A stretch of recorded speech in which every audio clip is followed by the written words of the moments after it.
al tiro. Ya, ahora sí estamos grabando. Entonces, bueno, de nuevo les doy la bienvenida. Y antes de partir la clase, les quiero mostrar algunas cositas de recordatorio. Acá tenemos nuestro cronograma. Hoy es nuestra última clase del módulo. Hoy día 20 de noviembre. Vamos a hablar de cuidados del pie diabético y de técnica séptica, que ya habíamos visto un poco de técnica séptica antes, pero hoy vamos a hablar un poquito más en detalle. Tampoco tan profundo, pero algunas otras cosas juntas. Y además tenemos la prueba, donde entra la clase de ostomía y lo que veamos en la clase de hoy. Como es la última prueba del módulo, recuerden que en esta ocasión se abren las otras cuatro pruebas, o sea, las otras tres pruebas, porque esta es la cuarta. Las otras tres pruebas que hemos tenido, de manera que si alguna de ustedes no pudo dar la prueba en su momento, independiente del motivo, ahora pueda ponerse al día, ¿ya? Eh, de todas formas, lo voy a volver a comentar al final de la clase, ¿ya? Así que este es el momento, porque después no se vuelven a abrir las pruebas, ¿ya? Eso era lo que les quería recordar antes de partir la clase. Vamos a cerrar esto entonces y vamos a partir con la clase de hoy, ¿ya?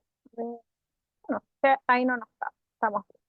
Ya, entonces, como les decía, hoy vamos a hablar sobre pie diabético, sobre los cuidados del pie diabético, un poco de definiciones, y yo también les traje de manera anexa algo de información de cómo se produce esta alteración que llamamos pie diabético, porque me parece que es bueno entender cómo se produce para entender de qué se trata, sobre todo en este caso, ¿ya? Entonces vamos a ir viendo en forma paralela, como lo hemos visto en las clases anteriores, lo que ustedes tienen más lo que yo les traigo. Entonces, ¿cómo se define este término que es pie diabético? El pie diabético corresponde al pie de personas diabéticas, las cuales por la sola existencia de su diabetes sufren de alteraciones que las llevan a presentar riesgo de lesiones y amputación, ¿ya? Dice acá, existen tres categorías de pie diabético. Uno que es sin lesiones, pero que sí hay alteraciones sensitivas a una prueba que se llama test de monofilamento, que lo vamos a ver en detalle. En segundo lugar, eh, una persona que está en riesgo de tener alteraciones, ¿cierto? De tener lesiones, porque tiene signos de preulceración, es decir, de situaciones que ocurren antes de que se presenten estas heridas o úlceras, y que pueden ser hiperkeratosis, que son estas zonas donde la piel está engrosada, dura, que coloquialmente se le llaman callos, ¿ya? Deformidades y otros. Y por último, tenemos un pie diabético que está activo, donde ya tenemos lesiones ulceradas, ¿ya? Em, entonces, antes de pasar a describir un poco más, les quiero mostrar un poco de cómo se origina esto del pie diabético, para que podamos comprender más fácilmente esta serie de alteraciones que se presentan, ¿ya? Entonces, yo no me acuerdo fue, si yo les hice estas clases de patologías crónicas o no, porque ya he dado tantas veces las clases que no me acuerdo si fue con ustedes o no. Pero cuando vieron este tema, hablaron sobre diabetes. Y dentro de las complicaciones de la diabetes, ¿cierto? Tenemos algunas que son agudas, como las hipoglicemias y también las hiperglicemias, donde tenemos cetoacidosis y estado hiperosmolar, pero también hay complicaciones que son crónicas, ¿ya? Es decir, que el paciente va a presentar por más de 6 meses y lo más probable es que las tenga de por vida, ¿ya? Ahora, todas estas complicaciones crónicas de la diabetes se producen como consecuencia de niveles hiperglicemia, es decir, de glicemias altas, pero permanentes en el tiempo, ¿ya? No porque un paciente le suba, no sé, una vez cada 3 meses la glicemia o cada 6 meses porque hizo un desarreglo, va a presentar estas complicaciones. Pero si un paciente está permanentemente con niveles de glicemia sobre lo normal, sí tiene muchísimo más riesgo de presentar estas complicaciones crónicas, ¿ya? Entonces, dentro de las complicaciones crónicas hay varios grupos. Uno son las macroangiopatías, que tienen que ver con alteraciones de los vasos sanguíneos, ¿ya? Como la cardiopatía coronaria o daños en las arterias periféricas o enfermedad venosa, ¿ya? Pero también hay microangiopatía, es decir, daño de pequeños vasos sanguíneos. ¿Y cuáles serían estos pequeños vasos? Eh, los de la retina, donde se produce una retinopatía diabética, los vasos del riñón, y por eso se produce una nefropatía diabética, pero también se produce una neuropatía diabética, es decir, se alteran eh, los nervios, ¿ya? Y esa alteración en los nervios, sumado a la alteración de los vasos sanguíneos periféricos, es la base de todo lo que pasa en el pie diabético, ¿ya? Bueno, aquí hay unas imágenes, ¿cierto?, de esto mismo, y acá un resumen de lo mismo que les acabo de decir sobre las complicaciones crónicas, ¿ya? Entonces acá se menciona lo que yo les digo que es en el fondo esta base de lo que va a suceder en el pie diabético y que tiene que ver con este daño en las arterias periféricas, ¿ya? Aquí dice ateroesclerosis periférica, y eso en el fondo, al disminuir el diámetro del vaso sanguíneo donde le llega el aporte de sangre al pie, va a generar, ¿cierto? Por ejemplo, las gangrenas, ¿ya? Y además, como hay neuropatía, es decir, a nivel de los nervios, periférica, acá se muestra una mano, pero esto mismo ocurre a nivel de los pies, hay pérdida de la sensibilidad, ¿ya? Y eso predispone al paciente con pie diabético a muchas lesiones. Entonces, por ejemplo, acá en cuanto a las complicaciones de los grandes vasos, se menciona nuevamente una ateroesclerosis, es decir, las arterias se ponen duras, gruesas y disminuye su calibre, por lo que llega un mucho menor aporte de sangre a las extremidades, en este caso al pie, porque se engrosan sus paredes, se estrecha la luz arterial, es decir, el espacio central por donde va la sangre, y además se producen otros cambios bioquímicos. Entonces, ¿qué pasa con los nervios del paciente diabético? Como yo les digo, frente a la hiperglicemia mantenida, las neuronas, ¿cierto?, que están presentes en los nervios, se ven rodeadas de glucosa y de otra sustancia que se produce como consecuencia de la glucosa alta que se llama sorbitol. Y esas sustancias empiezan a dañar a las neuronas. Hay una afección del sistema nervioso. Imagínense que acá están descritas distintos daños que se les producen a las neuronas. Por ejemplo, se pierden los axones, que es esta como colita que tienen las neuronas.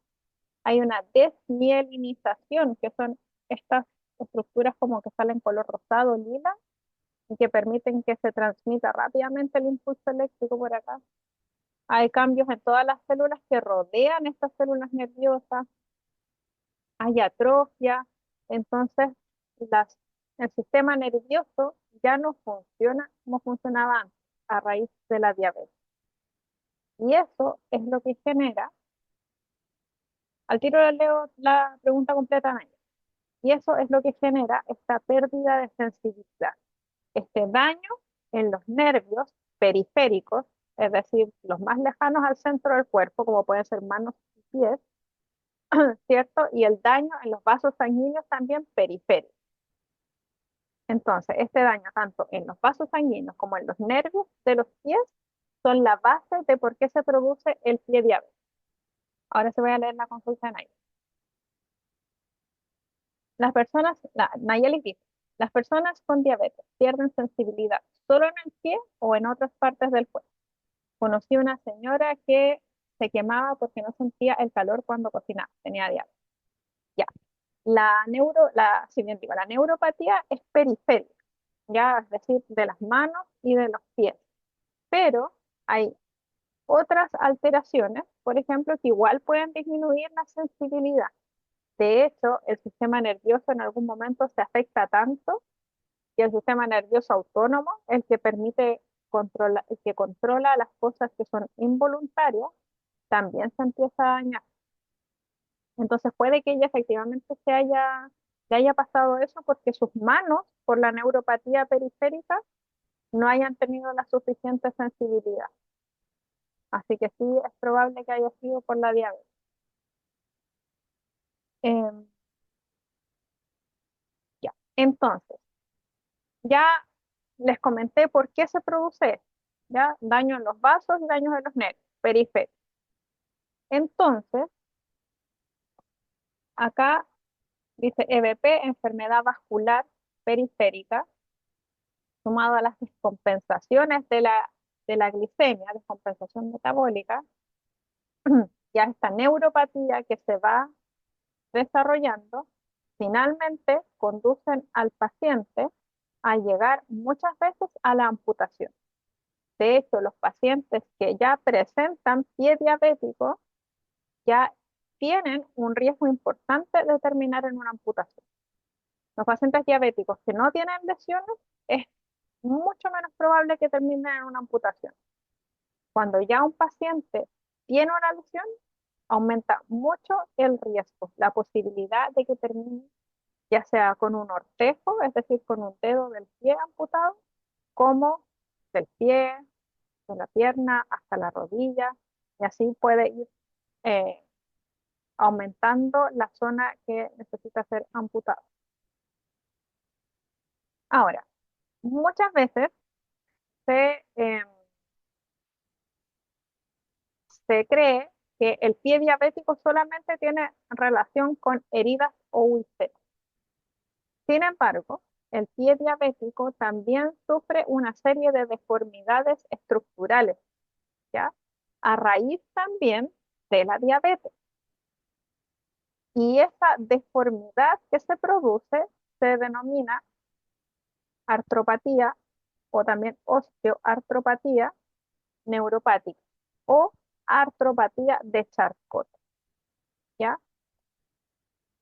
¿Y por qué se produce esto? Porque eh, se va generando una destrucción de las articulaciones del pie, ¿ya?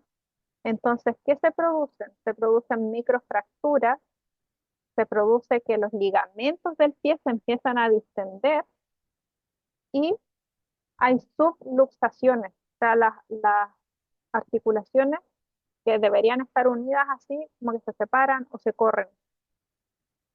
Y eso va a generar esta deformidad, ¿ya?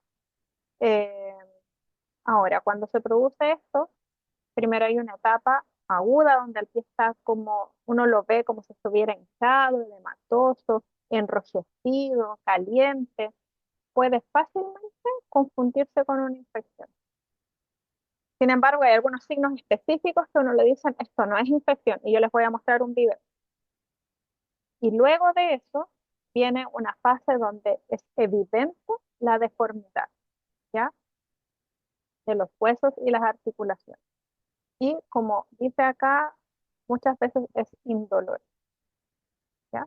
Entonces, eso me interesa transmitirles, que si bien el pie diabético muchas veces es motivo de consulta a raíz de las úlceras que presenta, y que es lo que más se conoce, pero también el pie diabético a raíz de todas estas alteraciones que yo les comenté que se generan, termina en una deformidad, lo que se llama artropatía de Charcot, o pie de Charcot, o osteoartropatía neuropática.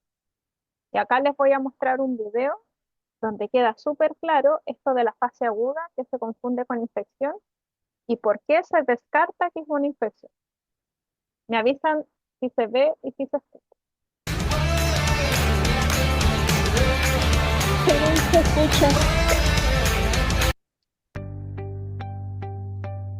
Estamos con un paciente que acude por presentar dolor, inflamación y aumento de volumen en el medio pie del lado derecho. Él tiene diabetes ya de muchos años de evolución y bueno, esto es bien importante sobre todo para nuestros pacientes diabéticos. Él ha desarrollado algo que se llama artropatía de Charcot. Y es importante tenerlo en cuenta porque a veces no es fácil hacer el diagnóstico, lo confunden con infecciones o con trombosis o algunos otros problemas vasculares. Esto es algo que se llama artropatía de Charcot y ahorita está en la etapa inflamatoria o aguda. En esta etapa el organismo, como el paciente pierde la sensibilidad interna, la sensibilidad de protección, entonces no sienten mucho dolor cuando empieza la destrucción de las articulaciones. Y aquí vamos a ver cómo se mueve un poquito el antepié y aquí estoy palpando.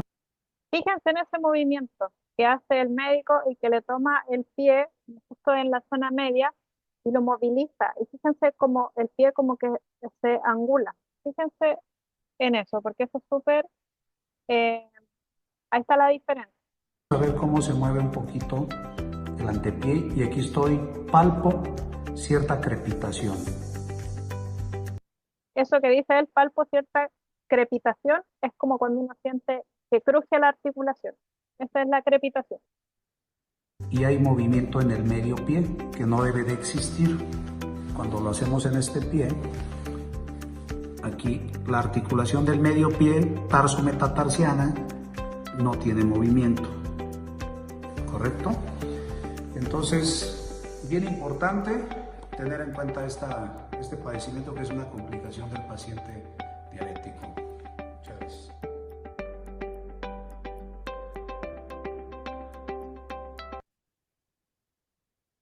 Ya, entonces se fijaron ahí cómo el pie se ve, o sea, si uno lo mira, uno podría decir aquí hay una infección porque está edematoso, hay aumento de volumen, hay enrojecimiento, a veces hay aumento de temperatura a raíz de la inflamación, pero no es eso, es una artropatía de Charcot. Y ahí se nota cuando el médico le toma el pie y como que se angula porque las articulaciones están destruidas. Entonces, eh, eso quería transmitir, que el pie diabético no solo es úlcera, sino que también hay una serie de alteraciones que son propias de esta situación. ¿Ya? Ya. Entonces, ahora que ya les expliqué como el contexto de por qué se produce y de qué otras cosas podemos ver, vamos a seguir avanzando con lo otro. Ya. Entonces, yo les decía recién, de acuerdo a lo que se menciona acá, que existen tres categorías de pie diabético. Uno que es sin lesiones, pero que presenta alteraciones sensitivas al test de monofilamento, que es una prueba que se hace para evaluar la sensibilidad en esa zona, que también se los voy a mostrar. Una segunda categoría que es un paciente en riesgo, ¿ya? Y que tiene lesiones de preulceración, que dijimos que era hiperkeratosis, deformidades y otros. Y una tercera categoría en donde se dice que es un pie diabético activo, porque hay lesiones ulceradas, es decir, que hay heridas. Entonces, las lesiones, como dice acá, pueden corresponder a hiperkeratosis, deformidades osteoarticulares, que fue lo que vimos recién en el video, y otras, para llegar a ulceraciones activas, tanto de la planta como de los bordes del pie o dorso de orteza. Porque una de las alteraciones estructurales que se producen en el pie, que no se veía ahí, es el pie en dedos de martillo, porque es como que los dedos, los artejos se enroscan un poco. Entonces queda esta zona expuesta a la punta del calzado y ahí muchas veces también se generan heridas, ¿ya? Eh, bueno, y también alteraciones en las uñas, incluyendo área de apoyo del talón en personas postradas, asociadas o no a infección, lesiones óseas y alteraciones cutáneas en la vecina, ya en la piel circundante.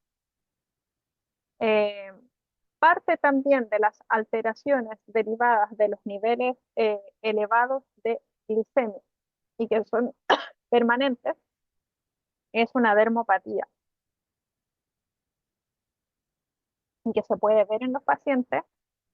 A veces lo podemos ver en las piernas que tienen la piel como más oscura, seca, eh, que se ve como casposa, como le decimos habitualmente, ya que hay descamación cutánea, ¿ya? Entonces, también tenemos esas alteraciones cutáneas en la piel circundante.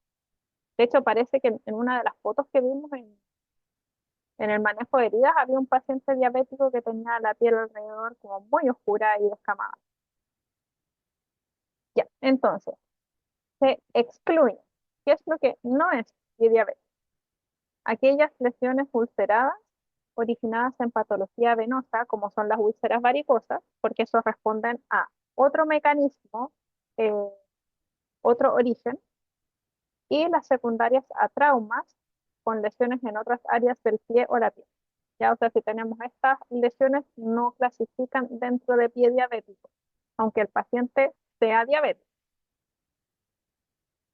Entonces, las personas diabéticas pueden presentar una lesión ulcerada superficial, tipo escara, hasta una necrosis franca como complicación de quemaduras o traumas de diversa magnitud. Deben ser primariamente manejadas por médicos a cuya especialidad corresponde el trauma en cuestión, correspondiendo a la evaluación como pie diabético solo cuando hay una evolución tórpida, es decir, una evolución que no logra ir en una mejoría franca, sino que no avanza, no avanza, se tratan diversas estrategias, se intentan manejar con tratamientos diversos y el paciente no avanza en su proceso de cicatrización o de curación, ¿ya? O también se puede ver con especialistas en pie diabético si existen evidencias de enfermedad isquémica vascular. Es decir, si tenemos una evidencia de que el paciente tiene una alteración arterial que impide que llegue suficiente suministro de sangre al pie, ¿ya? Y eso se puede hacer a través de una evaluación con una ecodoppler de pie o la pierna. Y hay otros exámenes, como el examen vascular no invasivo, que también se usa mucho para evaluar si es que hay enfermedad arterial oclusiva, es decir, enfermedad arterial en donde está tan estrechado el calibre de las arterias que no llega suficiente sangre.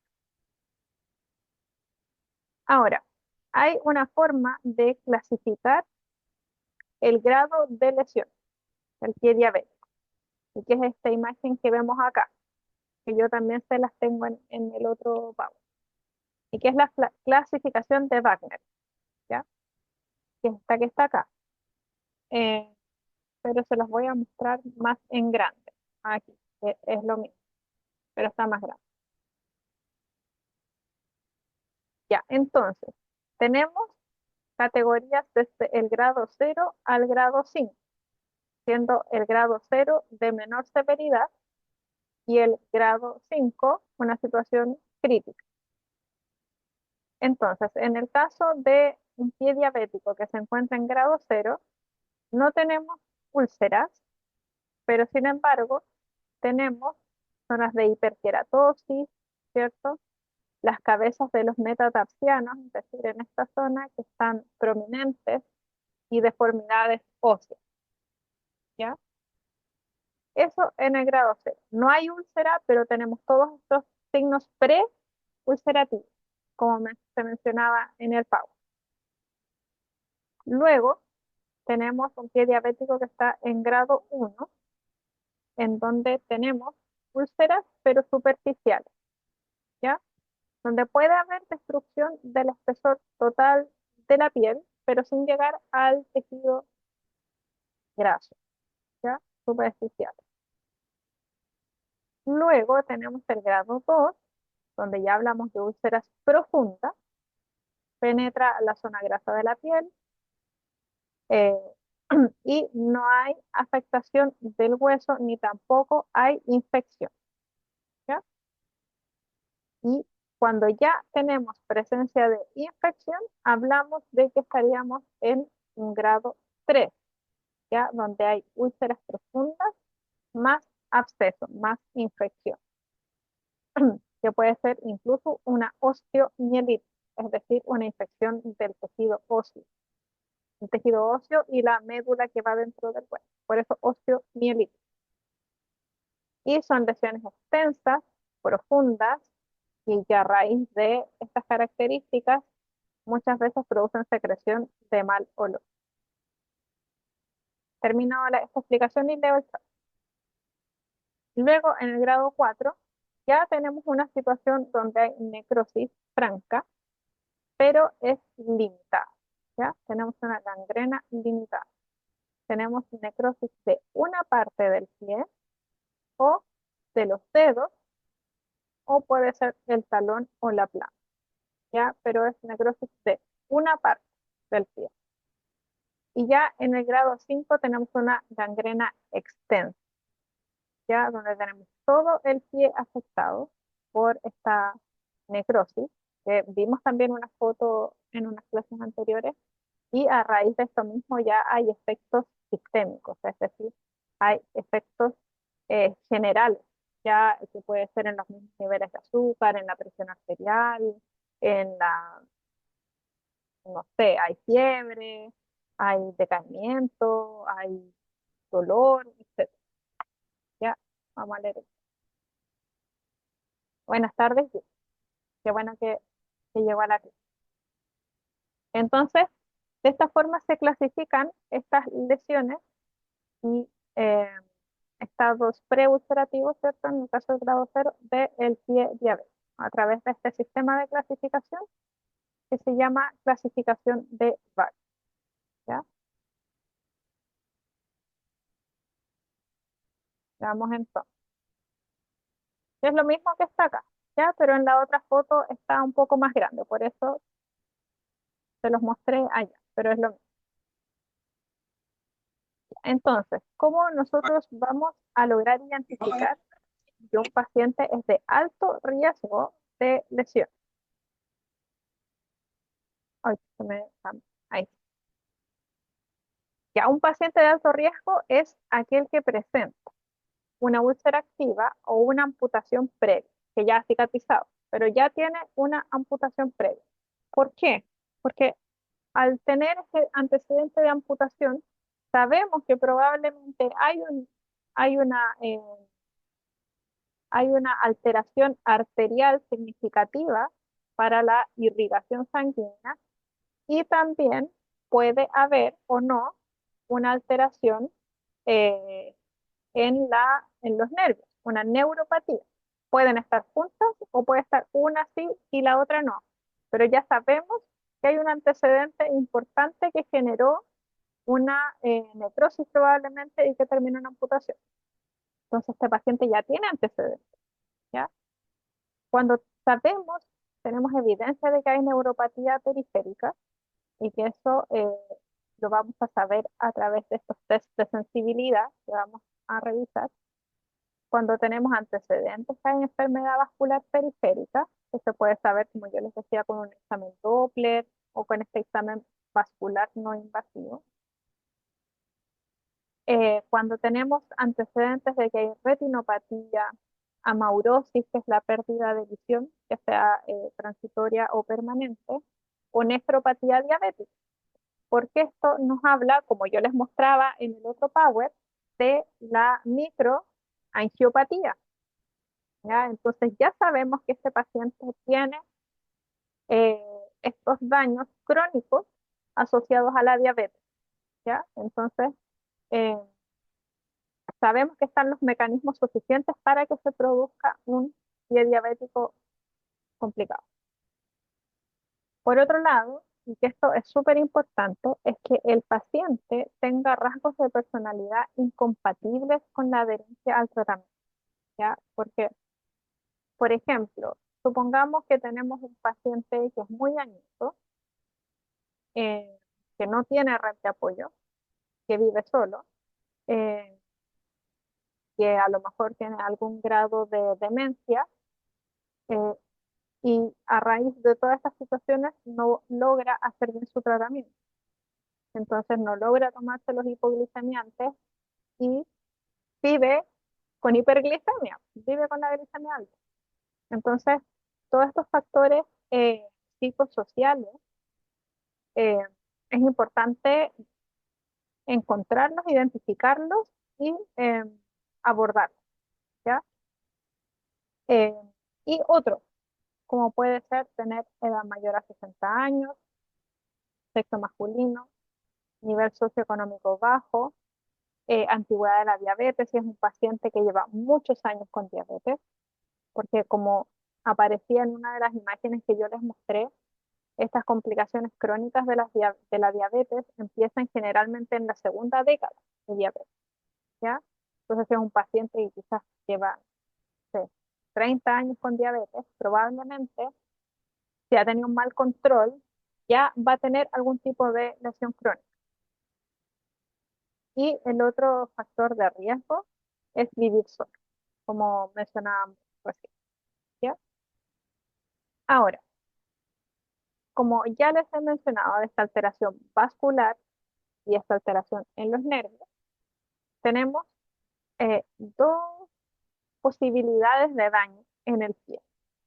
Uno que tiene que ver netamente con esta alteración en los nervios y que le vamos a llamar pie neuropático, y una alteración que se da en el pie, pero con mezcla de estos dos orígenes, que tiene alteración nerviosa y también tiene una alteración vascular que genera isquemia, es decir, que genera un bajo riego sanguíneo, no le llega suficiente sangre. Y ahí vamos a hablar de un pie neuroisquémico.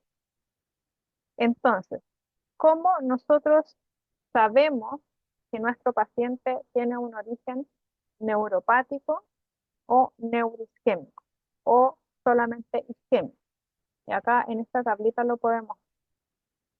Por ejemplo, los pacientes que tienen un origen neuropático, es decir, su pie diabético y sus lesiones se producen solamente por alteración de los nervios del pie, de la neuropatía periférica. Generalmente en estos pacientes la localización de la úlcera es en la planta, ¿ya? Plantar.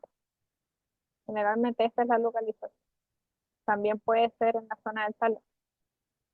Si nosotros les tomamos los pulsos, que puede ser el pulso tibial, el pulso que va aquí al lado del maleolo, el pulso que va en la parte del metatarso, ¿cierto? Esos pulsos están mantenidos, están presentes. No hay ninguna alteración.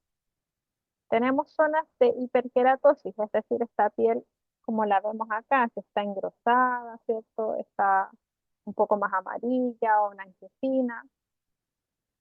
Hay una deformidad del pie, como vemos acá. No hay sensibilidad al dolor a raíz de esta misma afectación nerviosa. La propiocepción, es decir, nuestra capacidad de nosotros mismos percibir nuestro cuerpo, está disminuida y la temperatura cutánea puede estar aumentada, ¿ya? Estas son las características de un pie diabético de origen neuropático, es decir, que se origina a través de la neuropatía periférica que caracteriza a la diabetes. O sea, no a la diabetes, sino que es una complicación crónica de la diabetes. Ya. Y en el caso del pie con origen neuroisquémico o solamente isquémico, la locación de la úlcera generalmente es en los dedos del pie o en los bordes del pie. Ya, aquí vemos claramente los dedos del pie afectados. los pulsos están ausentes o están muy disminuidos, ¿ya? ¿Por qué? Tenemos un origen isquémico, es decir, no está llegando suficiente sangre. Las arterias pueden estar tan estrechadas que la cantidad de sangre que pasa es muy pequeña y además las arterias se endurecen. Entonces los pulsos o van a estar disminuidos o no se van a sentir prácticamente, ¿ya? A diferencia del pie neuropático que sí tenemos los pulsos conservados. En general, en los pacientes con origen isquémico o neuroisquémico no hay hiperkeratosis. La deformidad del pie es poco frecuente. Sí hay sensibilidad al dolor porque no tenemos estructuras nerviosas dañadas. La propiocepción puede estar normal o puede estar disminuida y la temperatura cutánea va a estar disminuida, ¿ya? Porque como llega poco aporte sanguíneo, entonces la extremidad puede sentirse fría, ¿ya? Entonces, estas son las diferencias entre un pie que tiene un origen neuropático en el pie diabético o un origen neuroisquémico o isquémico, ¿ya? Son bastante distintos, aunque ambos entran en la categoría de pie diabético, pero son bastante diferentes, ¿ya? Ahora, de acuerdo al nivel de riesgo que tiene nuestro paciente, nuestras intervenciones en cuanto a las educaciones que les tengamos que hacer van a ser diferentes, ¿ya? Sin embargo, hay aspectos que son transversales a todos los pacientes con pie diabético, porque están dirigidos a prevenir lesiones, ¿cierto? Eh, y eso es importante tanto si el paciente tiene su piel sana como si ya tiene una úlcera, pues tenemos que evitar otras futuras lesiones, ¿ya?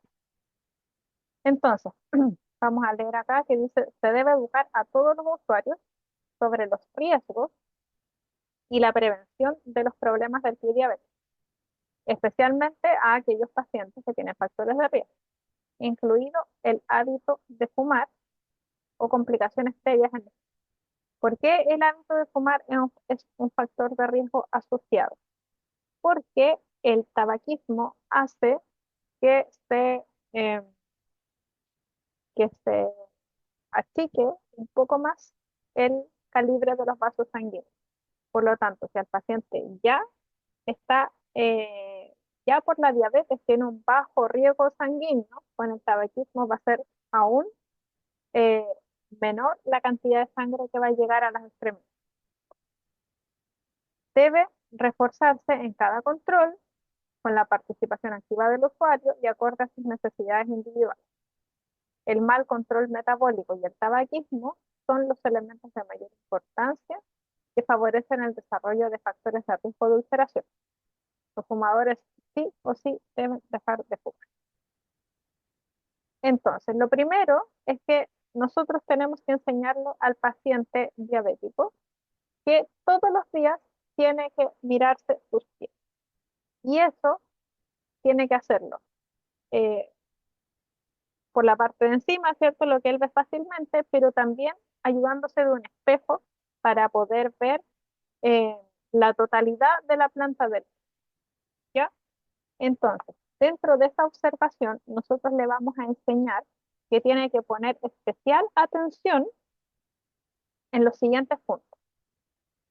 El, la punta del primer dedo o el ortejo mayor, ¿ya?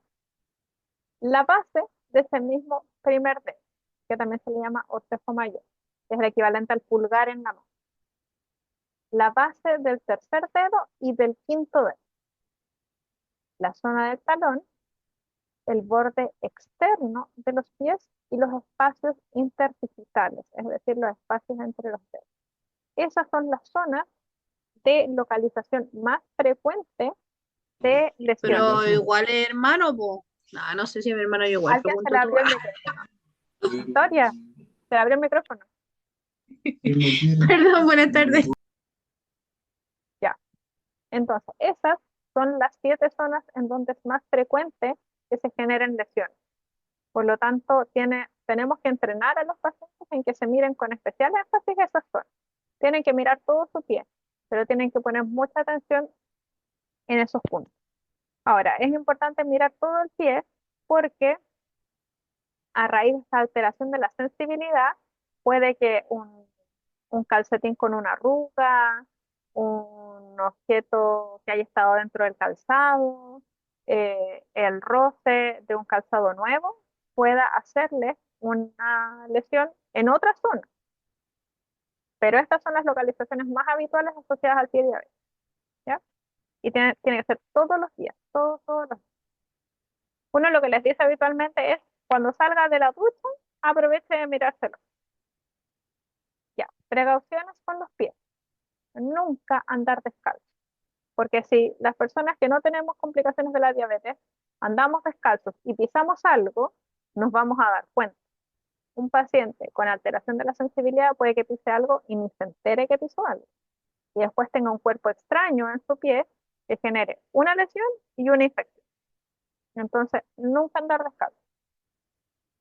Lavar diariamente los pies, pero con agua tibia. Nunca con agua caliente. Por lo mismo, porque quizás el agua va a estar hirviendo y no la van a sentir y van a generarse una quemadura. Después, esa quemadura no va a andar bien, va a demorar en cerrar, quizás se infecte y vamos a generar ahí una complicación. No remojar los pies, ¿ya? Porque ustedes saben que cuando la piel está expuesta por mucho tiempo al agua, se macera esta piel arrugadita y queda mucho más frágil y más susceptible a lesionar. Luego del baño, secar los pies prolijamente, con especial atención entre los dedos. Puede ayudar el uso de toallas de papel o de papel higiénico porque absorben más que una toalla de tela. Y lo otro que uno les enseña es que sean cuidadosos con su piel, que no la sequen frotando, sino que tengan un secado como presionando sobre la piel, un secado gentil que se le llama. Lo mismo entre medio de los dedos. Pueden lubricar los pies con glicerina, con aceite emulsionado, con alguna crema que sea sin perfume, porque los perfumes tienen sustancias irritantes, eh, excepto cuando existe sudoración excesiva. Si es un paciente que le sudan mucho los pies, ahí no es buena idea aplicar estos productos porque vamos a retener la humedad. No lubricar entre los ortejos, o sea, entre medio de los dedos no, porque también vamos a acumular humedad. No usar por ningún motivo los removedores de callos, ni lijas metálicas, ni nada para estar limando estas zonas de hiperkeratosis, porque si se les pasa la mano, lo hacen muy fuerte y se hacen una herida, no se van a dar cuenta, ¿ya? A raíz de lo mismo, no usar guateros y evitar poner los pies cerca de estufas o braseros. Es como lo que decía Nayeli, esta señora que al cocinar no se daba cuenta de la temperatura en sus manos. Lo mismo pasa cuando las personas ponen los pies cerca de las estufas, no sienten que está muy caliente y se pueden quemar con facilidad. Y realizar un examen diario de los zapatos, porque muchas veces quedan dentro de los zapatos alguna piedrita, no sé, puede haber hasta un insecto. A las arañas les encanta meterse dentro de los zapatos, sobre todo en esta época que empieza a hacer calor. Entonces siempre tienen que revisar los zapatos en busca de algún objeto extraño, de algún cuerpo extraño, pero también porque si hay alguna ruptura, por ejemplo, dentro del zapato y hay una irregularidad, eso les va a generar una lesión en los dedos, en el dorso, donde sea, ¿ya? Entonces, es importante que ellos tengan un manejo claro y que se acostumbren a tomar estas medidas para poder evitar la aparición de lesiones. Eso es específicamente con los pies, pero también hay precauciones que tienen que tener con las uñas, ¿ya? En general, los pacientes sí son relativamente jóvenes, tienen una motricidad fina conservada eh, y aprenden bien toda esta serie de recomendaciones, pueden cortarse ellos las uñas. Pero si son muy añosos o tienen dificultad ya al mover las manos, ¿cierto? O con la motricidad por algún tema, eh, o no tienen buena visión, es mejor recomendarles que recurran a un profesional de podología para que les corte las uñas. Ahora, ¿cuáles son las recomendaciones con las uñas? Que sea un corte recto, evitando cortarlas demasiado. Si las uñas están engrosadas, es mejor limarlas que intentar cortarlas. No dejarlas crecer tanto que puedan herir la zona lateral de los dedos por el roce con el dedo vecino, que están muy largos. Siempre realizar el corte en un lugar bien iluminado. Eh, Como les decía, si la persona no ve bien, solicitar a otra persona que lo haga por ella. Siempre es bueno cortar las uñas inmediatamente después del baño porque con el agua las uñas están más blandas, entonces es más fácil realizar el corte. Usar limas de cartón, tijeras rectas, pero nunca corta uñas, porque con el corta uña no tienen un manejo tan, como, tan preciso de la forma en que van a cortar la uña. Pueden quedar incluso zonas como más puntiagudas eh, o demasiado cortas. Entonces, no se recomienda el corta uña. Y evitar el uso de antisépticos, astringentes u otras sustancias químicas no prescritas. De hecho, a las mujeres se les eh, recomienda no pintarse las uñas, ¿ya? Porque todas estas sustancias químicas pueden generar alteraciones cutáneas y finalmente eh, aumentar aún más el riesgo de tener lesiones. El tratamiento de la hiperkeratosis, que yo les decía es esta piel engrosada, dura, de aspecto amarillento o blanquecino, que son lo que se les llama callos, y el tratamiento de las uñas encarnadas tiene que sí o sí ser realizada por una persona con formación en este tema, ¿ya? Y la cutícula tampoco cortada. Eso en relación a las uñas. También hay precauciones con los calcetines. Aunque ustedes no lo crean, los calcetines pueden conducir a lesiones, dependiendo de la textura, de la elasticidad, de, de la, de la composición, etc. Usar de preferencia calcetines de colores claros, de manera que si hay un sangrado, por ejemplo, se logre identificar fácilmente. Que sean de la composición lo más natural posible, ya sin acrílico. Puede ser hilo, algodón o lana, y en lo posible sin costura. Ya hay unos calcetines que venden que en vez de tener la zona elasticada en la parte que queda más cerca del tobillo de la pierna, que no tienen esa zona elasticada. Esos son ideales. Y sin costura, idealmente ni surcido, ¿ya? Los calcetines cambiarlos diariamente, lavarlos por el revés, usar calcetines y calcetas con elásticos suaves, lo que yo les decía, o idealmente sin elástico. Los pacientes a veces incluso los cortan, le hacen un corte por al lado, de manera que no apriete tanto la zona de la pierna o del tobillo. Y siempre lo mismo que con los zapatos, revisar los calcetines antes y también después del uso, porque ahí podemos ver si hay alguna secreción, sangrado, descamación, etc. ¿Ya?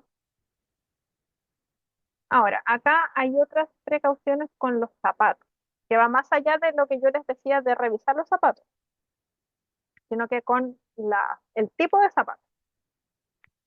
El calzado tiene que ser de forma ancha. Ya los pacientes diabéticos no pueden usar estos zapatos, por ejemplo, puntiagudos. Ya tiene que ser con la punta redonda y ancha para que los dedos no queden apretados. Y al estar apretados, aumente la fricción con alguna zona y pueda conducir a lesiones. ¿Ya? Sin costuras interiores, que lo sientan cómodo, de tal manera que los ortejos, que son los dedos del pie, y el pie descansen en su posición natural.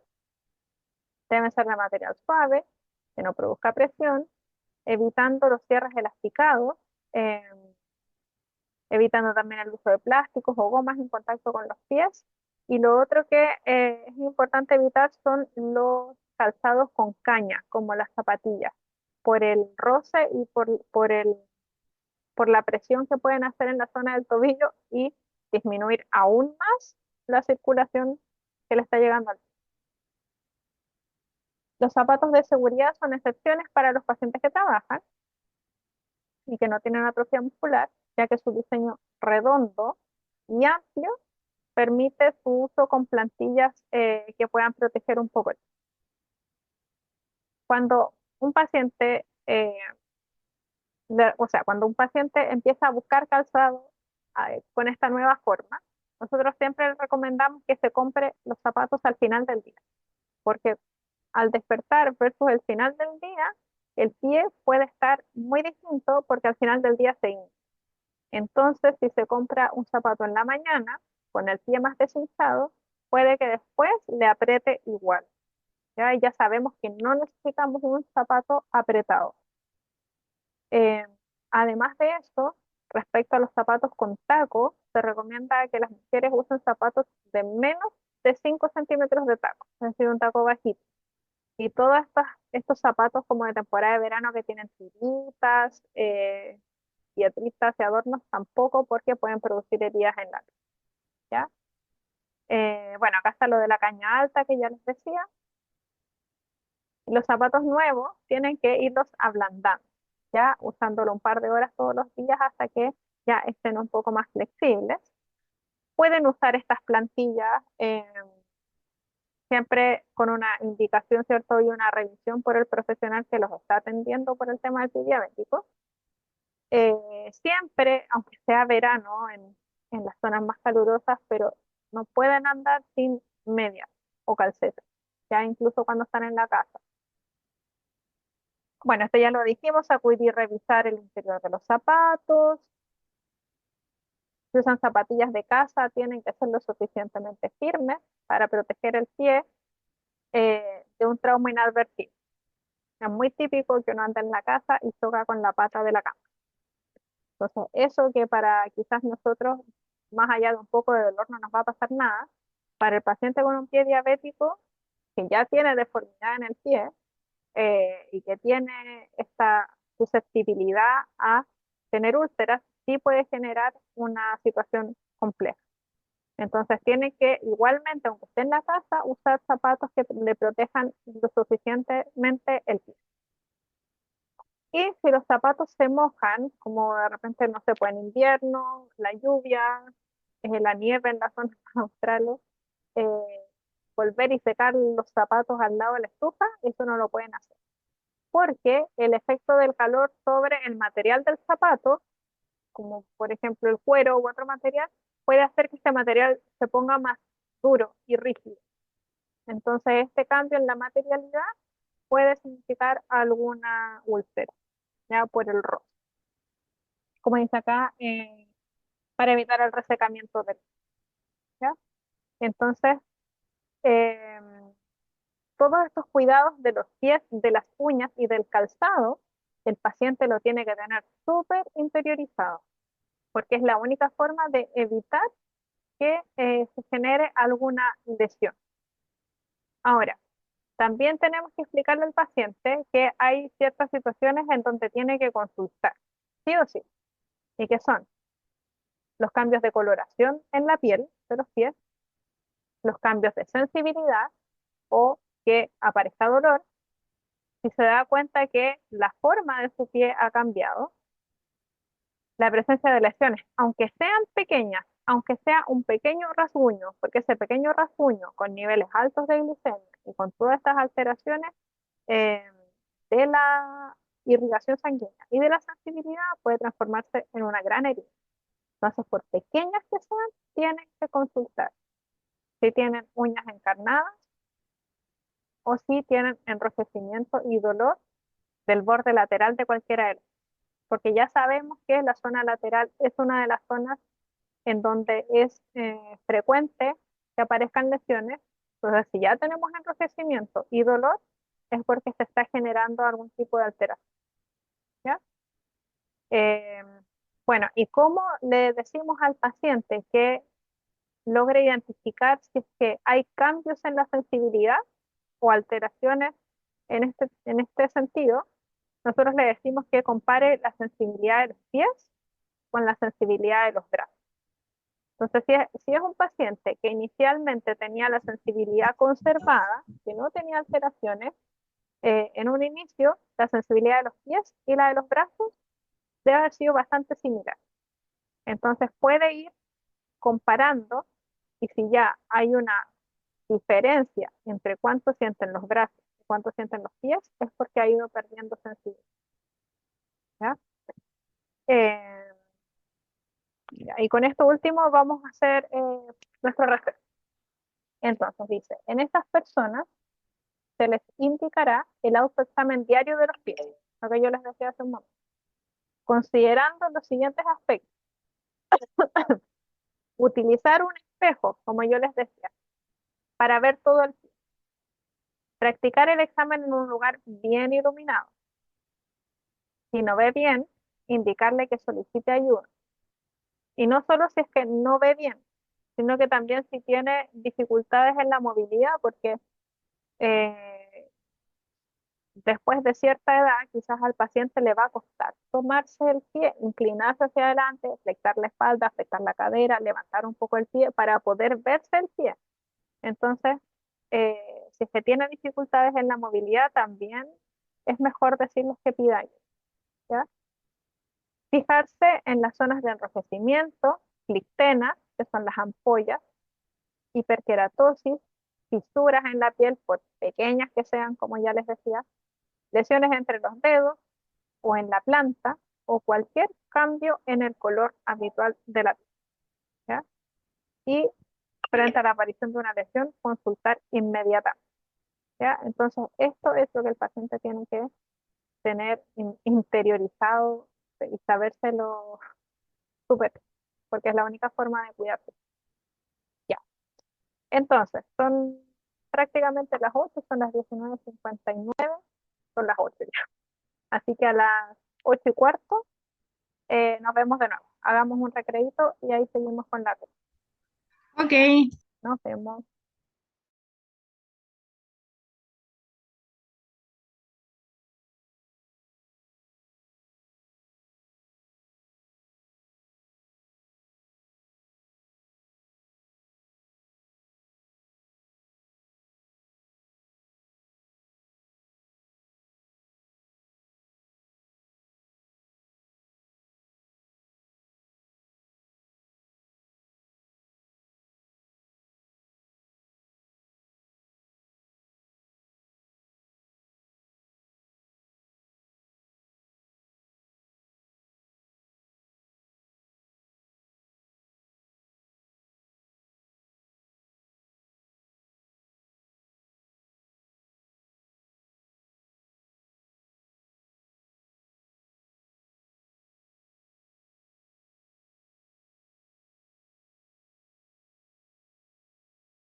Ya, chicas, estamos de vuelta del receso. Eh, Como todas las clases, les voy a pedir que en el chat de acá de Zoom me vayan poniendo que están presentes. Eh, em, Voy a aprovechar de sacar una foto a todas las que estamos conectadas, que siempre lo hago en el receso y ahora se me olvidó, así que lo voy a hacer yo. Así veo después si en el chat alguien me falta, igual lo tengo acá al lado. Ya, entonces eh, vamos a seguir avanzando. Ya, y aquí quedamos, ¿cierto? En todas estas recomendaciones, esta serie de recomendaciones para la educación que hacemos a nuestros pacientes, ¿cierto? En relación a cómo cuidar sus pies. Ahora, eh, hay lo que se llaman las banderas rojas, y que gracias a las redes sociales hoy está como muy de moda bandera roja para sus relaciones afectivas, bandera roja para esto, pero las banderas rojas se utilizan hace mucho tiempo en los protocolos y en las normas eh, en las, asociadas a la salud. Y una bandera roja son situaciones que son que deben llamar la atención. Es como un llamado de alerta, una bandera roja. Entonces, acá dice, bandera roja para polineuropatía diabética dolorosa. Es decir, qué situaciones nos deben llamar la atención pensando en que podría estarse dando una polineuropatía diabética dolorosa. Que el paciente tenga, ay, mejor, que el paciente tenga adormecimiento y hormigueo en los pies, que tenga una sensación de ardor quemante que aumenta en la noche o cuando está en reposo, que tenga edema en los pies y en las piernas, que tenga síntomas en los pies o en las piernas cuando se hace movimiento y que se alivia inmediatamente cuando se sientan o cuando estiran los pies hacia adelante. Y, oh, perdón, historias de úlceras en, ¿ya? Ahora, banderas rojas para que nos podrían orientar a que está ocurriendo una claudicación intermitente, y es cuando el paciente eh, inicia una caminata, no sé, se para a hacer algo, tiene que salir, etcétera, y siente un dolor que no le permite seguir caminando. Eso es, dolor en los pies o las piernas cuando camina, el cual limita su movilidad. Ya, si eso nos pasa, es al tiro alerta. Esto es claudicación intermitente y hay una enfermedad arterial periférica. Eso es EAP, enfermedad arterial periférica. ¿Qué nos tiene que llamar la atención? Bandera roja en cuanto a este paciente y los cuidados que tiene de sus pies. O sea, ¿qué situaciones nos tienen que decir? A ver, este paciente parece que no está logrando tener un autocuidado con sus pies. Que use guateros para aliviar sus molestias en los pies. Que no se revise los pies diariamente. Que ustedes puedan evidenciar que hay una falta de conocimiento respecto al corte de uñas y la eliminación de los callos, por ejemplo, que llegue con evidencias de que se pasó esta escofina, que es esta como lima metálica que a veces venden para retirar los callos y que obviamente genera una lesión en la piel y en este paciente eso puede ser crítico. Desconocimiento sobre la lesión de sus zapatos, evidencia de que camina descalzo. Ese era el último, evidencia de que camina descalzo. Entonces, eso a nosotros nos tiene que llamar la atención, nos tiene que decir, a ver, este paciente no está adoptando los cuidados necesarios en relación a su pie diabético. Entonces ahí obviamente algo hay que hacer, ¿ya? Hay que reforzar en cuanto a la educación, ver si hay red de apoyo, ver si el paciente entendió efectivamente lo que nosotros le explicamos, eh, etc. Ahora, en cuanto a los cuidados podiátricos o podológicos, eh, que es en el fondo a lo que se acude para el corte de uñas, para el manejo de los callos, para el manejo de infecciones micóticas a veces, ¿cierto? Este servicio tiene que entregarlo un personal que haya sido capacitado como pueden ser enfermeras, un curso de podología, técnicos de nivel superior o auxiliar de enfermería, todos con curso de podología que sea eh, reconocido por el MinSal, ¿ya? No puede ser cualquier curso, tiene que ser uno que sea reconocido por el MinSal, ¿ya? O un podólogo con título reconocido por el MinSal y que tenga experiencia en cuidados de personas diabéticas. Entonces, ¿qué situaciones se pueden tratar con los cuidados podológicos? Uno son las micosis cutáneas, es decir, las infecciones por hongos, ¿ya? Entonces, en este tipo de situaciones se da el eritema, este enrojecimiento pruriginoso, es decir, que pica de la piel y de las fisuras interdigitales entre medio de los dedos. Y acá el manejo tiene que ver con el secado cuidadoso, evitar la humedad, ¿cierto? Y se pueden también utilizar soluciones, cremas de uso tópico que sean antimicóticas, ¿ya? En el caso de la onicomicosis, cuando tenemos una micosis, pero que es de la uña, como vemos acá, podemos ver uñas que están engrosadas, deformes, frágiles, y ahí también puede haber un manejo con uso de limas, ¿cierto? También con antimicóticos, y como yo les mencionaba anteriormente, para el corte, eh, siempre es mejor, como dice acá, uso de limas, por el engrosamiento y la fragilidad de la. Ahora, en el caso de las paroniquias, que son las uñas encargadas, en muchas ocasiones esto se genera debido a un mal manejo en el corte de la uña y debido a la forma en que queda cortada, la uña se empieza a introducir en la piel, que es lo que se conoce como que está encarnada, ¿ya? Esto genera inflamación e incluso puede llegar a infectar. Y ya sabemos que esto es de muy difícil manejo en este tipo de pacientes. Por eso es importante insistir en el corte recto de las uñas. Otra situación que se puede manejar con los cuidados podológicos es la hiperkeratosis, ¿cierto? Que es esta zona de engrosamiento de la piel en zonas donde hay mayor roce o mayor presión, que puede observarse en la planta, en los bordes del pie y en el dorso de los cortejos en martillo, que es esto que yo les decía, los dedos en martillo, que en el fondo en vez de estar así los dedos del pie se ponen así, ¿ya? Y acá vemos algunas imágenes. Acá también se ve muy levemente, pero ahí se nota bastante. Tienen riesgo de que se formen úlceras en estas zonas y que puedan conducir a infección, ¿cierto? Y el manejo tiene que ver con la prevención mediante el uso del calzado adecuado y también a un manejo podológico de la hiperkeratosis, que hay algunos productos también que se pueden aplicar, pero ahí corresponde ya al manejo que haga el podólogo o el personal que les mencionaba yo con capacidad, ¿ya? Ya, ahora pasamos al segundo tema de la clase de hoy, pero quiero mostrarles acá lo que yo les decía respecto al test de sensibilidad, que sale mencionado varias veces en la clase. Para nosotros poder determinar si un paciente tiene o no una alteración de la sensibilidad en la zona del pie, hay distintos tipos de pruebas.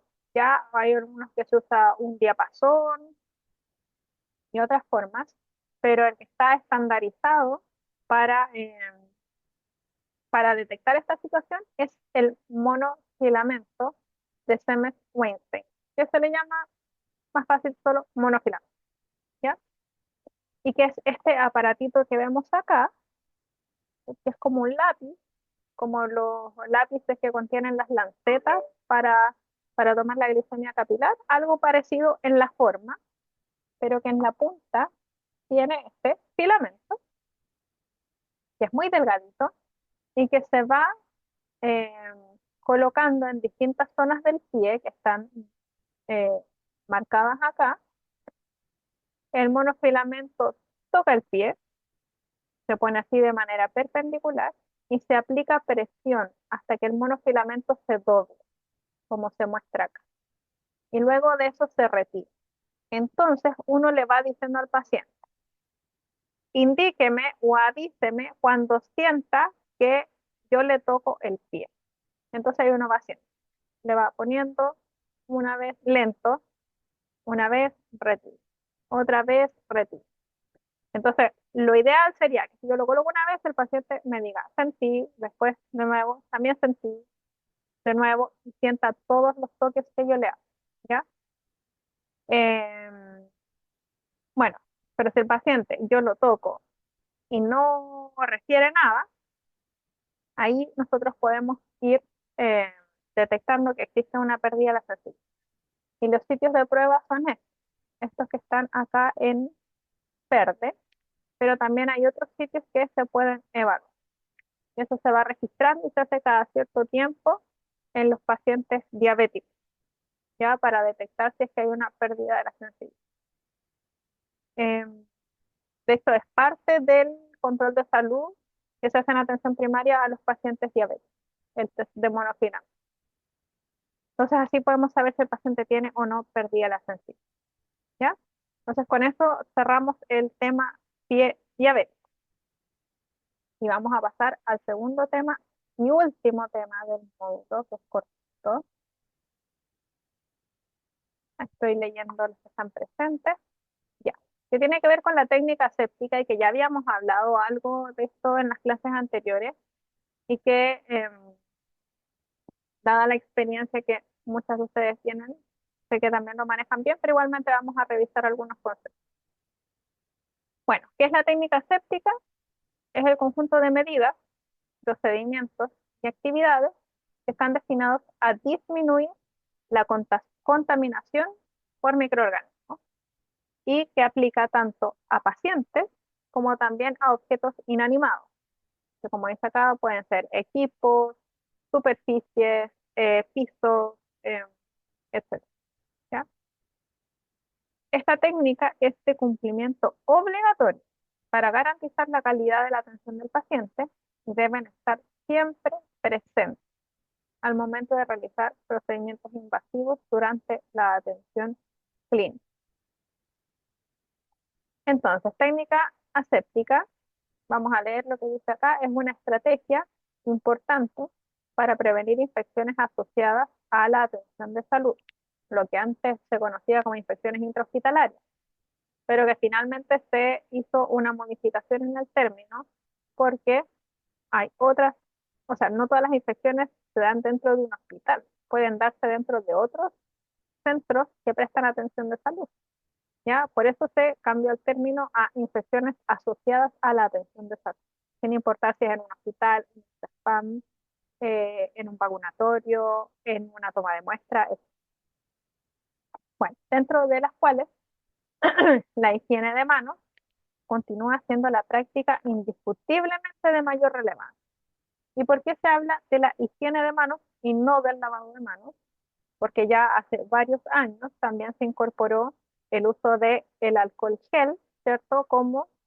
Eh, como otra opción para eliminar microorganismos de la superficie de la piel, con ciertas limitaciones, eso sí, pero como una alternativa, que después vamos a hablar un poco. Entonces, como principios básicos es importante saber qué es lo que está sucio, qué es lo que está limpio, qué es lo que está esterilizado, que se refiere a que no tiene absolutamente ningún microorganismo, ¿ya? Y mantener por separado las tres condiciones. Y si hay una contaminación, remediar inmediatamente. Ahora, muchas veces a nosotros como equipo de enfermería, a todos los que estamos dentro del equipo de enfermería, nos toca un poco ser como en ciertas ocasiones un observador del cumplimiento de la técnica aséptica teórica y estar muy atenta a la contaminación que otros profesionales puedan hacer que quizás no tengan tanta destreza en el manejo de áreas, ¿ya? Y por eso nosotros muchas veces tenemos que estar ahí observando que otra persona no contamine, ¿ya?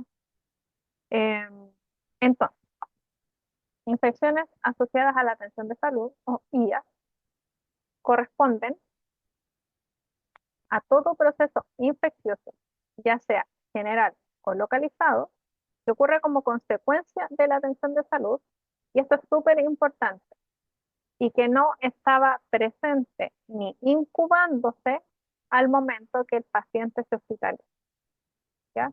Esta es una denominación más adecuada ya que incluye la atención ambulatoria y las infecciones detectadas después del acto, como yo les decía, ¿ya? Ahora, ¿qué procedimientos incluyen la técnica séptica? La higiene de manos quirúrgico o clínico. Eh, bueno, si es quirúrgico es lavado de manos, quirúrgico. Y clínico puede ser higiene o lavado. Uso de guantes, guantes estériles, uso de mascarilla y gorro, uso de delantal estéril o pechera, porque también la pechera es parte dentro de la protección, ¿cierto? Uso de campo estéril, y dentro de esto el uso de material estéril o con desinfección de alto nivel, preparación de la piel previo a procedimientos invasivos y uso de antisépticos. Ahora, como ya les mencionaba, la medida principal y que se aplica de manera transversal, porque hay, por ejemplo, situaciones de uso de material estéril que son muy específicas. Sin embargo, el lavado de manos es transversal a toda la atención. Entonces, es lo primero que uno realiza, independiente si vaya a ser un procedimiento básico, invasivo, crítico, estéril, etcétera. Ya es lo primero. Entonces es la más importante y es la más simple para reducir la transmisión de agentes infecciosos. Produce una importante reducción en la aportación de microorganismos y está demostrado que su práctica puede llevar a una reducción en la mortalidad y en la morbilidad, es decir, en las enfermedades que tienen los pacientes causadas por la transmisión de infecciones de un paciente a otro. Ya, si nosotros no nos lavamos bien las manos, vamos a andar transmitiendo los microorganismos entre los pacientes que nosotros vayamos a atender. Entonces, acá hay, respecto al lavado de manos, eh, bueno, debe ser realizado por todos los miembros del equipo como una práctica rutinaria. Se efectuará con agua y jabón cosmético. El secado se realiza con toalla de papel desechable. Ahora, en los centros hospitalarios muchas veces este jabón viene con algunos antisépticos como el triclosan, por ejemplo. Eh, Se debe realizar según las indicaciones de la OMS en 5 momentos. De hecho, hay una gráfica que yo les tengo en el otro Power, que son los 5 momentos para la higiene de manos, y que son antes del contacto con el paciente, antes de realizar una tarea aséptica, después del riesgo de exposición a líquidos corporales, después del contacto con el paciente y después del contacto con el entorno del paciente, porque sabemos que el paciente eh, con sus propios microorganismos va a, por decirlo de alguna forma, expandir esos microorganismos por toda la unidad donde él esté. Cuando me hablo de la unidad me refiero a la cama, al velador, a la ropa de cama, al portazuero y todos los implementos que tenga alrededor. Ya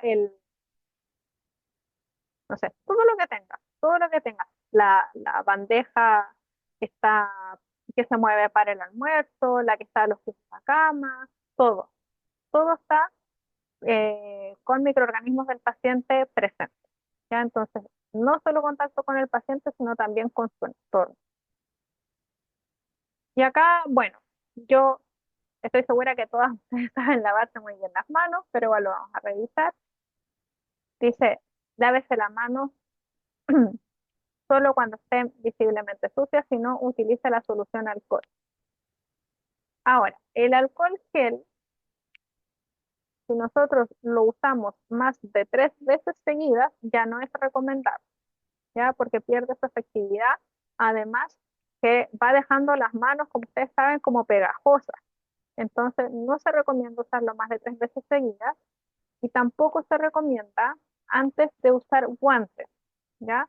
Porque, como ustedes saben, los guantes tienen este polvo que es rico en almidón y se hace como una pasta. con el alcohol gel. Entonces, tampoco se recomienda, ¿ya? La duración de todo el procedimiento tiene que durar alrededor de 1 minuto, ¿ya? Y bueno, primero mojarse las manos con agua. Acá, por ejemplo, aparece una llave que tiene estas manillas que uno las tiene que tomar, ¿ya? Pero también en muchos centros de salud tienen estas llaves que uno puede accionar como con el brazo, incluso en pabellones están esas que uno acciona con los pies, como pedal. Deposite en la palma de la mano una cantidad de jabón suficiente, frotarse las palmas de las manos entre sí, después la palma de la mano así con los entrecruzados, después cambio, ¿cierto? Después así, para el otro lado, después el dedo pulgar, los dos dedos pulgares, las puntas de los dedos, las puntas de los dedos de la otra mano y enjuague. Y el enjuague también es importante la forma que lo hacemos, porque si nosotros, por ejemplo, nos enjuagamos así y el agua nos cae acá, esta zona nosotros no la lavamos, entonces va a arrastrar todos los microorganismos a esta zona que ya teníamos limpia. Y también es importante, por ejemplo, cuando uno se enjuaga, tener la precaución de no tocar la llave, el lavamanos, porque si no, nuestras manos van a dejar de salir. El secado con toalla desechable también es importante la forma en que secamos, ¿cierto? Nos secamos así, ¿cierto? Y siempre de lo más limpio a lo más sucio, porque esta zona no fue parte del lavado de manos. Entonces siempre hacia acá, no así, ¿ya? Lo mismo, del otro lado. Importantes son detalles que yo sé que ustedes los conocen, pero es importante mencionarlos. Si, si porque hay estos dispositivos para sacar el papel, algunos tienen una palanca, otros tienen la toallita colgada y uno solo la tira. Si hay que presionar una palanca, dejar papel afuera presionando la palanca antes de lavarse las manos, ¿ya? Eh, Porque si no, al tocar la palanca nos volvemos a ensuciar. Y si es que tenemos que cerrar con este tipo de manillas la llave, hacerlo con el papel, no con las manos. Y ahí las manos quedan limpias, ¿ya? Es con el lavado clínico, porque eh, el lavado quirúrgico es más complejo, pero vamos a hablar solo del lavado clínico. Y yo les puse acá también el mismo diagrama, pero con la higienización. Bueno, acá están los 5 momentos para el lavado de manos, que es lo que hablábamos recién. Y aquí les puse el mismo diagrama para la higienización con alcohol, ya que es más rápido, ¿cierto?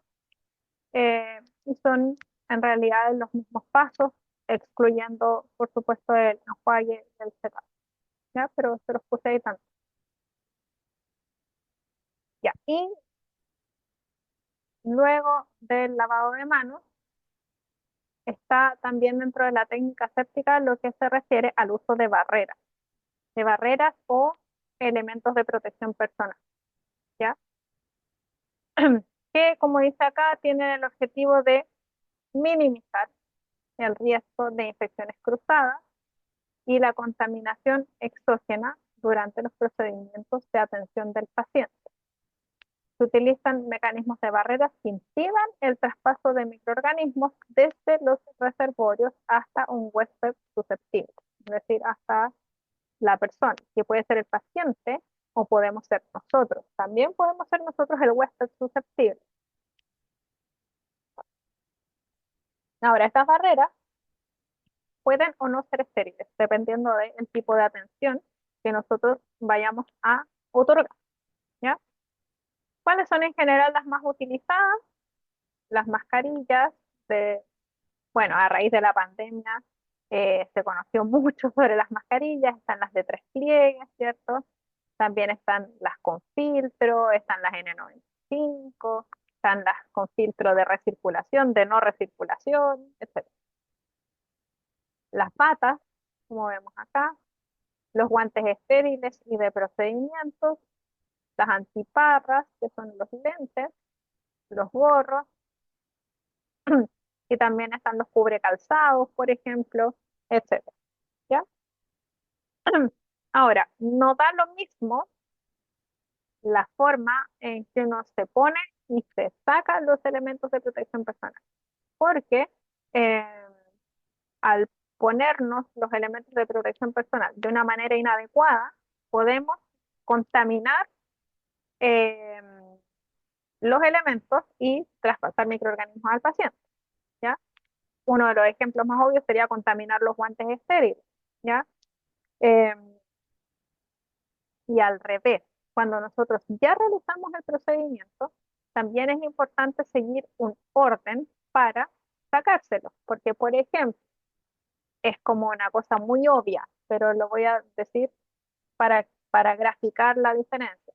Yo no podría, si tengo mis manos con restos de secreciones porque hice una curación y tengo mis guantes manchados con secreción, hacerme así para sacarme la mascarilla, porque me voy a contaminar el pelo, puedo contaminar la cara, etcétera. Entonces no da lo mismo cómo me los pongo y cómo me los saco.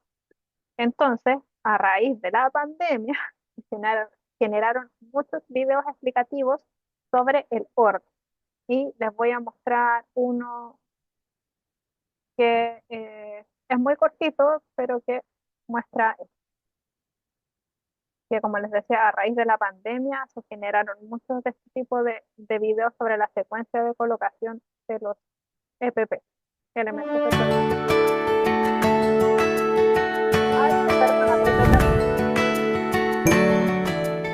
El personal de salud está en la primera línea de acción para combatir el coronavirus, por lo cual debe usar el equipo de protección de forma correcta. Lo primero es cómo ponerse el equipo de protección personal. Primero, identifica los peligros y gestión de riesgo.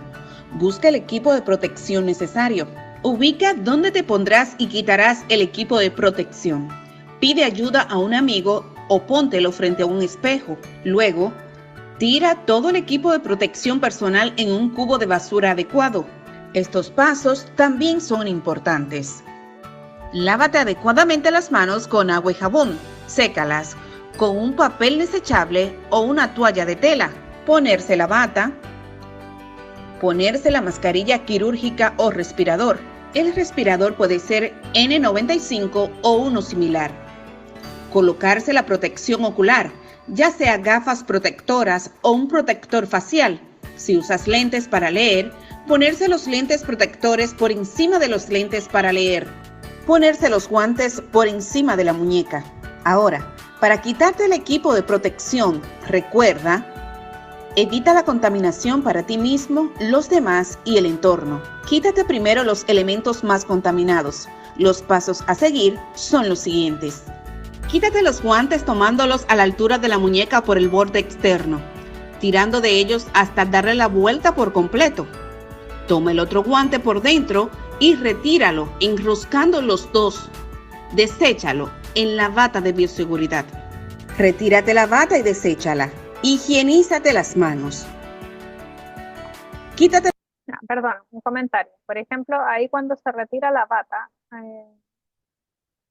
por ahí ya. Es importante que justo cuando uno hace este movimiento, esté seguro que lo que está tocando es la parte de la bata que quedó en contacto con el cuerpo propio y no con el paciente, porque si no ahí nos contaminamos las manos con los potenciales microorganismos que tenga el paciente y que quedaron en nuestra bata, ya sea porque tenemos francamente algún fluido o porque hubo una salpicadura, por ejemplo, porque estábamos irrigando con suero una herida, por ejemplo, con jeringa y aguja, y nos salpicaron gotitas desde la herida. ¿Ya? A veces puede no ser evidente que eso está contaminado. Entonces, siempre es importante que cuando nosotros hagamos este movimiento para enrollar el delantal, estemos tocando la parte que quedó en contacto con nosotros y no la que quedó en contacto con el paciente. Higienízate las manos. Quítate la protección ocular desde atrás hacia adelante. Retírate la mascarilla quirúrgica o respirador desde atrás hacia adelante. Higienízate las manos. Yo puedo detener la propagación. Yo salvo vidas. Entonces, como les decía, esto salió a raíz de la epidemia, de la pandemia del coronavirus, y por eso se habla de este microorganismo, pero en realidad la secuencia es similar, es aplicable a otras situaciones. Y aquí está lo mismo que vieron en el video, pero en una imagen. Secuencia, pasos para poner y sacar el equipo de protección personal, ¿ya? Eh, y más o menos lo mismo que vimos recién. Y por último, ya estábamos acá, las barreras, ¿cierto? Muy importante respetar, reconocer, ¿cierto? Las distintas áreas, el área sucia y el área limpia, en donde en el área limpia vamos a poder, es un lugar apto para preparar medicamentos, para preparar todo el material que vamos a necesitar para procedimientos invasivos y para almacenamiento de material limpio y estéril, ¿cierto? Que también el almacenamiento de material tiene ciertas condiciones, por ejemplo, que si hay muebles, por ejemplo, que no estén a ras del suelo, tiene que haber una altura de los muebles eh, que esté una cantidad de centímetros separado del suelo, que no la recuerdo bien, pero creo que son 30. Por ejemplo, que no estén expuestos a luz directa, que no estén en zonas de humedad, que sean eh, mobiliario con puertas cerradas, etcétera. Y en el área sucia, ¿cierto? Que es el lugar donde se almacena transitoriamente hasta que tiene su retiro final, todo el material, insumos o productos que venga derivado de la atención de los pacientes, ¿ya? Entonces, es muy importante reconocer y respetar estas áreas para poder realizar los procedimientos de nuestra atención con técnica aséptica como corresponde. Y ahora sí, por último, el uso de antisépticos, que lo habíamos visto también, que son estas sustancias, ¿cierto?, que ayudan a combatir los procesos infecciosos y que pueden inhibir el crecimiento y reproducción de microorganismos que pueden ser bacterias, hongos o virus. Se aplican principalmente sobre la piel, ¿cierto?, para heridas, quemaduras, picaduras, pero también se pueden usar sobre las mucosas, ¿ya? Y acá, bueno, la diferencia entre asepsia y antisepsia, que la habíamos conversado también, y que en el fondo es toda esta serie de procedimientos, pero la diferencia entre una y otra tienen que ver con cuál es el lugar donde se aplican estas medidas, siendo la asepsia sobre superficies u objetos inanimados, la antisepsia es la que se aplica sobre seres vivos, ¿ya? Ambas están destinadas a la destrucción de microorganismos. La diferencia es dónde, si es en un objeto inanimado o si es en un ser vivo, ¿ya? Eh, y la otra diferencia es cuáles son los productos que se usan. Y en el caso de los objetos inanimados, que vamos a estar hablando de asepsia, se usan desinfectantes, además de la esterilización. Y en el caso de la antisepsia, se usan antisépticos, detergentes y jabón, ¿ya? Desinfectantes para objetos, antisépticos para seres vivos, ¿ya? Y que esas mismas tablas que yo les dije que ya habíamos revisado, se las volví a poner ahí, ¿ya? Que son las mismas que vimos como hace un par de clases atrás. Eh, y que es lo mismo que yo les acabo de mencionar, pero de todas formas les quedaron ahí, ¿ya? Y con eso hemos terminado el módulo, las 8 clases que nos tocaron juntas esta vez. ¿Dudas de la clase de hoy? Voy a leer el chat por mientras. Sandra estaba poniendo esta presente. Mientras piensan en las dudas, les voy a recordar lo que les decía al inicio. Hoy se abre la última prueba del módulo, ¿ya? Como hoy es la última prueba, al igual que en los módulos anteriores, se abren todas las anteriores pruebas que tuvieron conmigo, ¿ya? Quedan abiertas por 48 horas para que quienes no pudieron rendirlas en su momento, las rindan ahora. Si no las rinden ahora, después no hay más oportunidad. Así que si alguna está en la situación que no pudo rendir una prueba, prográmese porque se van a abrir ahora hoy día a las 9, que la de hoy ya está programada a las 9, las otras las voy a abrir ahora a las 9 y van a estar por 48. La que corresponde a hoy, a la materia de hoy y de la clase anterior, esa se abre solo por 24 horas. Las que se abren por 48 horas son las atrasadas, ¿ya? Para que se programe. Y eso solamente. Ahora sí, si tienen alguna duda, aprovechen ahora, antes que no se desconecten. ¿No? ¿No hay duda? ¿Todo claro parece? Ya. Entonces, me despido, chicas. Un gusto de nuevo haber estado con ustedes. Nos tocó repeticiones. Es media fónica, dice Raquel. Todo claro. Ya, súper. Ya, entonces me despido. Un gusto de nuevo haber estado con ustedes. Les deseo mucho Buenas éxito noches, Yuli. en sus pruebas. Y Hola. alguien me habló por ahí. Julie. Sí, yo, Yuli. Quería hacer una consulta aproximadamente. ¿Cuándo terminan las clases? En sentido, todo.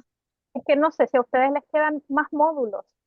Entonces no podría darle esa información. Ah, ok. Porque no sé Muchas si gracias. pendiente. Pero Yuli, la persona que ve como todo el curso más allá del módulo es Mabel, porque ella es la encargada de asuntos estudiantiles. Y ella está en el Ah, chat. ya, ok. Entonces búsquela en el grupo de WhatsApp, dice Mabel, y le mando un mensajito. Ya hoy día no creo, pero ya mañana. Ok, profesora, muchas gracias. Ya de nada. Que estén muy bien, mucho éxito y quizás algún día por ahí una cosa no veo. Chao, chao, buenas noches.